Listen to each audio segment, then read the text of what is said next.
ओम गण गणपते नमः। आज अपने सुनेंगे वाल्मीकि रामायण अयोध्या कांड का आगे का सरक। भगवान श्री राम का आशीर्वाद पाने के लिए इस सरक को पूरे प्रेम भाव से एकाग्रचित्त होकर सुने। बोलो गणेश भगवान की जय हो। बोलो सियावर रामचंद्र भगवान की जय हो। हनुमान जी बाबा की जय हो। श्री राम दरबार की जय हो। फिर जब राजा दशरथ को होश आता है तो वो कहते हैं कि कैकेयी, जैसे बालक एकांत में खेलता खेलता काले सांप को हाथ में पकड़ लेता है, उसी प्रकार मैंने एकांत में तेरे साथ क्रीड़ा करते हुए तेरा आलिंगन किया है। परंतु उस समय कभी भी मुझे यह महसूस नहीं हुआ कि तुम ही एक दिन मेरी मृत्यु का कारण बनेगी। आज तुमने जानबूझकर मेरे पुत्रों को पिताहीन बना दिया है। मुझे यह सारा संसार निश्चय ही धिक्कारेगा, गालियाँ देगा। इसमें उनका कोई दोष नहीं है, क्योंकि मैं जिस लायक हूँ वही बर्ताव मेरे साथ किया जाएगा। लोग कहेंगे कि राजा दशरथ बड़ा ही मूर्ख है, वृद्ध हो चला है, फिर भी उसमें कोई भी समझ नहीं है। एक पत्नी के वश में होकर अपने पुत्र को देश से निकाल दिया। अपनी पत्नी को संतुष्ट करने के लिए अपने प्यारे पुत्र को वनवास में भेज रहा है। यही सब करना था तो आज तक राम को वेदों का अध्ययन क्यों करवाया? श्री राम ने अपने पिता पर भरोसा करके बहुत बड़ी गलती कर दी। अपने पिता के कहे नक्शे कदम पर चला, वेदों का अध्ययन किया, ब्रह्मचर्य व्रत का पालन किया और गुरुजनों की सेवा की। पिता धर्म का पालन करता हुआ कितना दुबला पतला हो गया था, और आज जब सुख भोगने का समय आया है तो राजा दशरथ अपने वादे से पलट गए हैं और इसे वनवास में भेज रहे हैं।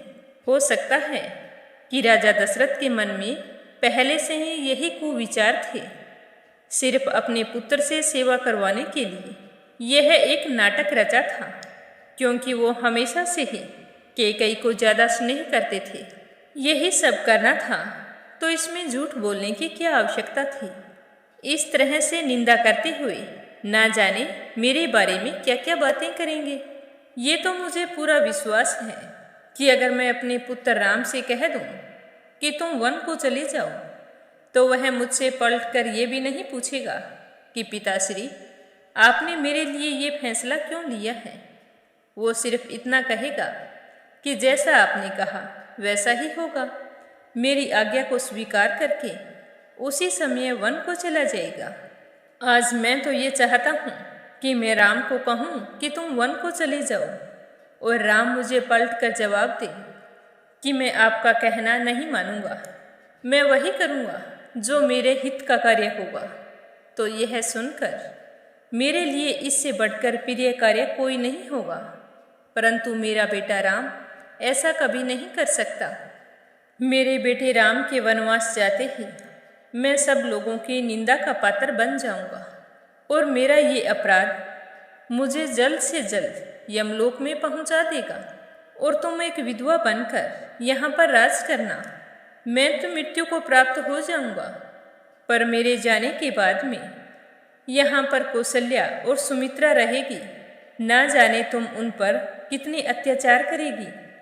क्या पता कौशल्या इस बात को सहन कर पाएगी या नहीं कि एक तो उसका पुत्र वन में चला जाएगा और दूसरा मैं मृत्यु को प्राप्त हो जाऊंगा। इतने बड़े महान दुख को वह सहन नहीं कर सकेगी, अतः वह भी मेरे पीछे परलोक सिधार जाएगी, और यही हाल सुमित्रा का होने वाला है। फिर तुम दोनों माँ बेटे यहाँ पर खुशीपूर्वक राज करना। हे कैकेयी, कौशल्या, सुमित्रा और तीनों पुत्रों के साथ मुझे भी नरक तुल्य महान दुख में डालकर तुम हमेशा खुश रहना। जब इस बात का पता सारे अयोध्या वासियों को चलेगा तो सारे शोक से व्याकुल हो जाएंगे। तब उस अवस्था में इस राज्य को तुम्हें ही संभालना है, तुम्हें इसका पालन करना होगा। यदि भरत को श्री राम का वन में जाना प्रिय लगता है तो उससे कहना कि मेरी मृत्यु के बाद वे मेरे शरीर का दाह संस्कार ना करें। तुम दोनों को बस यही करना है कि राम के वन में जाने के पश्चात और मेरी मृत्यु हो जाने पर एक विधवा बनकर अपने बेटे के साथ अयोध्या पर राज करना। कहने को राजकुमारी और मेरे दुर्भाग्य से मेरे ही घर में आकर बस गई। तुम्हारे कारण सारी उम्र बीत जाने के बाद इस वृद्धावस्था में मुझे सब प्राणियों से अवहेलना प्राप्त होगी। सारे लोग मेरी निंदा करेंगे।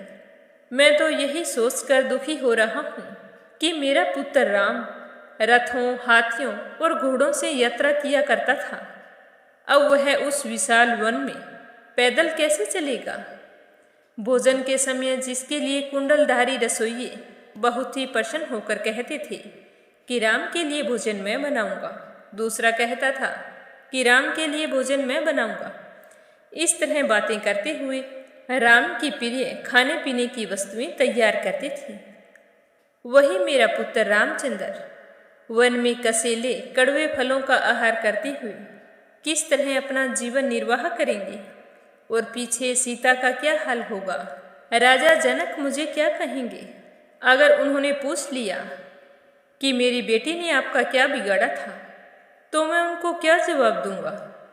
मेरा बेटा श्री राम जो सदा बहुमूल्य वस्त्र पहना करता था, बचपन से ही हर पल सुख में बीता है, वही श्री राम वन में गेहुए वस्त्र पहनकर कैसे रह सकेगा। श्री राम का वन में जाना और भरत का अभिषेक, ऐसा कठोर वाक्य तूने किस प्रेरणा से अपने मुंह से निकाला है। हे कैकेयी, मैं तुमसे बार बार पूछ रहा हूँ, तुम मुझे बता नहीं रही हो। स्त्रियों को धिक्कार है क्योंकि वे तो स्वार्थपरायण होती है, परंतु मैं सारी स्त्रियों के लिए ऐसा नहीं कह सकता। इस निंदा के लिए सिर्फ तुम हो। अनर्थ में अर्थ देखने वाली कैकेयी, तुम मुझे दुख देने के लिए इस घर में आई थी। मेरे कारण तुझे ऐसा कौन सा दुख प्राप्त हुआ था जो जिसका बदला इस तरह से ले रही हो। सबका हित करने वाले श्री राम से किस जन्म का बदला ले रही हो। श्री राम को संकट के समुद्र में डूबा हुआ देखकर सारे पिता अपने पुत्रों को त्याग देंगे। अनुरागिणी स्त्रियां अपने पतियों को त्याग देगी। इस प्रकार यह सारा जगत कुपित विपरीत व्यवहार करने वाला हो जाएगा। हे कैकेयी, इसमें सबका अनर्थ होने वाला है। इसमें तुम्हारा भी कुछ भी हित नहीं होगा। तुम इस तरह के कुविचार अपने मन से त्याग दो। तुम्हारा एक फैसला सब कुछ ठीक कर सकता है। अतः हे कैकेयी, मैं तुमसे हाथ जोड़कर एक बार फिर भीख मांगता हूँ कि मेरे पुत्र को वनवास मत दो। मैं तुम्हारे पहले वचन को स्वीकार करता हूँ। तुम्हारे कहे अनुसार भरत का ही राज्याभिषेक होगा और वही यहाँ पर राज करेंगे। हमारी तरफ से तुम्हें कभी कोई कष्ट नहीं होगा। यह कहते हुए राजा दशरथ फिर से मूर्छित हो जाते हैं। इसके साथ ही आज का सर्ग समाप्त हुआ। अगले सर्ग में अपने सुनेंगे कि कैकेयी ने राजा दशरथ से क्या कहा। प्रेम से बोलो सियावर रामचंद्र भगवान की जय हो।